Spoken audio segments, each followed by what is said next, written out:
Hurmatli obunachilar, bir-biridan kottejlarning orqasidan old sudli hovlimiz chiqyapti. Hovlimiz uglevoyga joylashgan. Old fasadlari, bu tarafga ham zilon zonasi ham joylab bor ekan. Orqa taraflar darvozlar ham ochilgan ekan. Hovlimizda old fasadlari.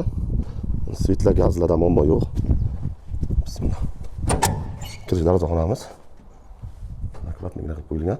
Keyinchalik old tarafini akvariumga olib qo'ysangiz, akkuratni bo'lib qoladi. Burchatga terib qo'yish kerak ekan. Burchatga ham joy qoldirilgan. Xo'p, o'ng tarafdan boshlaymiz.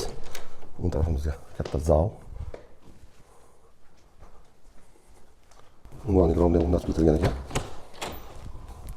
Oshxonamiz. Bismillah. Kirishimizda katta hol. Akkurat remontlar ham yaxshigina qilib qo'yilgan ekan. Detskiy. Katta zal qilib qo'yilgan ekan. Bitta kattalar uchun spalni. Spalni televizorlar ham bor ekan. Ichiga sanuzillar ham qilib ketilgan ekan. Issiq pollecha o'rnatilgan ekan, lekin pol qilib ketishgan. Zilon zonasi, hojatxona, kladovka, hovuzimiz.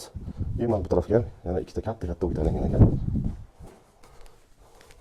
Bitta spalni va uchiga sanuzil ham bor ekan. Hovlimiz old sutiga joylashgan 7 xonadan iborat. Jihozlari qisman qolgan, yana kelishib olsanglar bo'ladi. Narxini kelayotgan bo'lsa 1 million so'rayotgan joyga 815 million sportchi savdo qilib qo'ydim. Ozgina sunnatga o'tayotgan joyi bor. Realnotga qilib berib, pastdagi nomerlarga bemalol aloqa qilib ko'rasizlar.